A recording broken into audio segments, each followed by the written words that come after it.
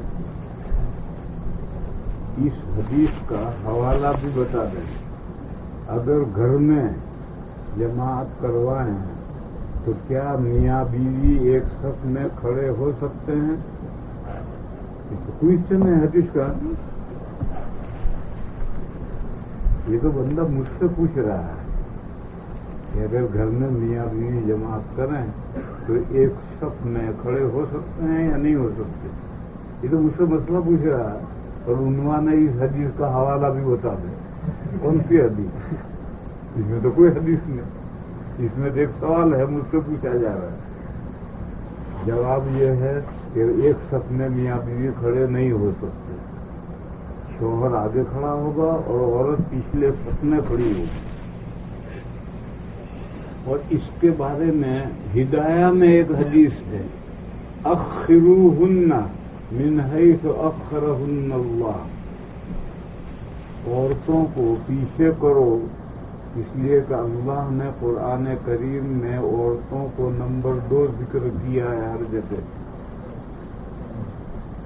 ان المسلمین والمسلمات والمؤمنین والمؤمنات والقانتین والقانتات، 10 باتیں ہیں، 10 میں پہلے مرد پھر عورت، پہلے مرد پھر عورت۔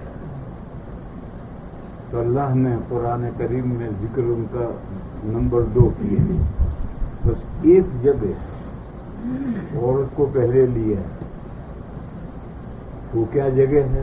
الزانیۃ والزانی، زناکار عورت اور زناکار مرد، ان کی یہ سزا ہے۔ یہاں زناکار عورت کو پہلے ذکر کیا اور زناکار مرد کو بعد میں۔ مفسرین کرام نے نقطہ بیان کیا کہ اگر عورت تیار نہیں ہے تو مرد زنا کر ہی نہیں سکتا، اور زبردستی کرے وہ الگ بات ہے، اور زبردستی کرنے کی صورت میں عورت کو کوئی سزا نہیں ملے گی، زانی کو ہی سزا ملے گی، عورت کو سزا نہیں ملے گی۔ تو زبردستی کی بات تو اور ہے، لیکن رضامندی کا جہاں تک تعلق ہے، ڈورے عورت ڈالتی ہے اور مرد پھنستا ہے، اس لیے عورت کا ذکر اس جگہ پر پہلے کیا، زانیت و زانی۔ باقی پورے قرآن کریم میں فرسٹ مرد کا ذکر آتا ہے، سیکنڈ عورت کا ذکر آتا ہے۔ تو حدیث میں ہے کہ عورتوں کو پیچھے کرو جیسا اللہ نے ان کو پیچھے کیا ہے، لہذا وہ سیکنڈ کھڑی رہیں گی، مرد کے ساتھ صف میں کھڑی نہیں رہیں گی۔ اگر مرد کے ساتھ صف میں کھڑی رہیں گی تو مرد کی نماز ہی نہیں ہوگی، اور مرد کی نماز نہیں ہوگی تو عورت کی کہاں سے ہوگی؟ یہ مرد اپنی جگہ پر اور پیچھے بالکل صف میں عورت کھڑی رہے گی۔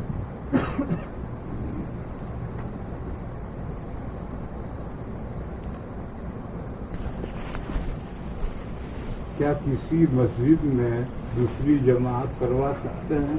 جماعت ثانیہ وہ مسجد جہاں امام متعین ہے، مقتدی متعین ہے اور 5 وقت کی جماعت وہاں ہوتی ہے، وہاں محلے کے لوگوں کے لیے جماعت ثانیہ کرنا مشروط ہے بھی۔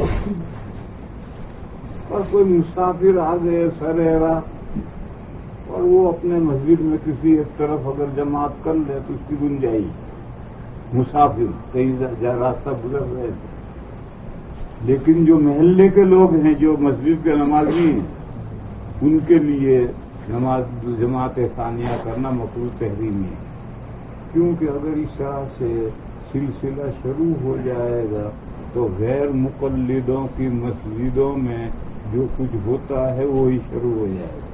10 آدمی آئے انہوں نے پڑھ لی، پھر 5 آئے انہوں نے جماعت کر لی، پھر 10 آئے انہوں نے جماعت کر لی، تو پورے وقت میں جماعتیں ہوتی رہیں گی تو جماعت کی اہمیت ہی ختم ہو جائے گی۔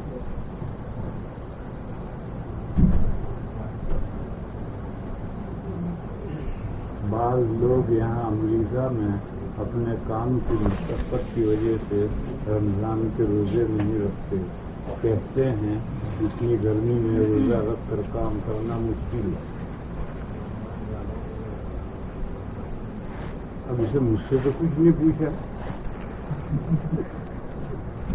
یہ تو ان کی بکواس سنائی ہوئی ہے کہ وہ یہ بکواس کرتے ہیں. مجھ سے تو کچھ پوچھا نہیں. جب مجھ سے کچھ پوچھا ہے میں کیا جواب دوں؟ دیکھو ہمارے یہاں تو کھیتوں میں گرمیوں میں آج یہاں پر وہاں فرق کتنا ہی ہے. 2 گھنٹے 3 گھنٹے کا فرق ہے گرمیوں میں. وہاں کسان دن میں ہل چلاتے ہیں دھوپ میں اور روزہ رکھتے ہیں. اس تمام کارخانوں میں لوگ کام بھی کرتے روزہ بھی رکھتے ہیں. اور تو ہی نہ چاہے تو باتیں ہزار ہیں.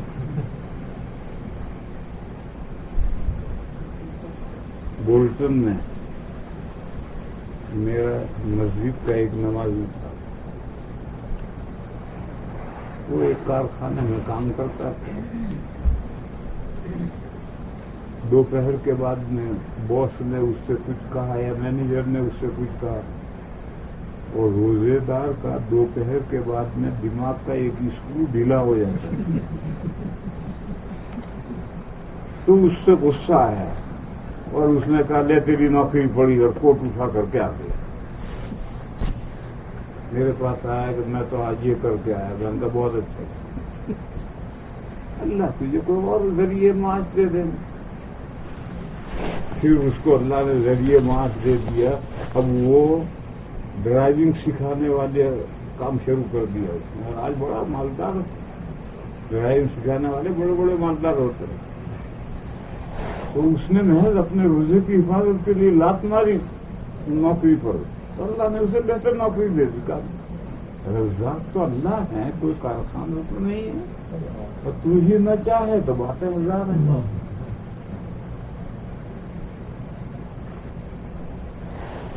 مسجد میں دنیاوی باتیں کرنا نیکیوں کو جلا دیتے ہیں. اس کا حوالہ بیان کرنا ہے. دیکھو میں حوالے کے لیے دنیاوی لفظ تو حدیث میں نہیں آیا.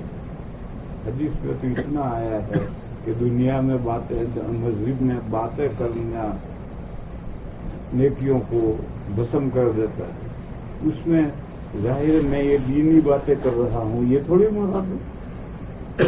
اگر یہ مراد ہوتی تو ہم کیوں یہاں یہ دین کی باتیں کرتے. محاذ دنیاوی باتیں مراد ہے. یہ عقل سے بڑھانا پڑے گا. دیکھو قرآن کریم میں ہے ان اللہ علی کل شیء قدیر. اللہ ہر چیز پر قادر ہے. تو کیا اللہ اپنے آپ کو فنا بھی کر سکتے؟ اللہ اپنے آپ کو فنا بھی کر سکتے, ہم کو فنا کر دیتے ہیں. اور اللہ ہر چیز پر قادر ہیں, تو کیا اللہ اپنے آپ کو فنا بھی کر سکتے ہیں؟ تو یہ کہیں گے کہ بھئی شے سے مراد ہے اللہ کے علاوہ. یہ آپ کوئی سوال کرتا ہے اللہ ہر چیز پر قادر ہے, تو کیا اللہ ہمیں اپنے ملک سے باہر نکال سکتے ہیں؟ کہاں نکالیں گے؟ جہاں لے جائیں گے وہ انہی کا ملک ہے. تو پھر ایسی جگہ پر تخصیص و عقل سے کرنی پڑتی ہے. تو ایسے ہی یہاں ذکر مسجد میں باتیں تو دنیاوی باتیں مراد ہیں. یہ تخصیص عقل ہے, اس کے لیے کوئی حدیث نہیں ہے.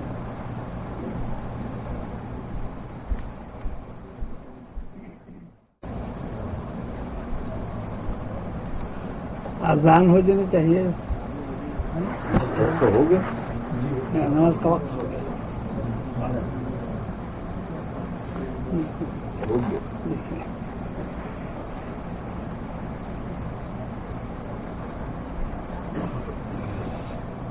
مفتی قاری صاحب کہاں ہے؟ کون اذان دے گا؟ کوئی اذان دے دے.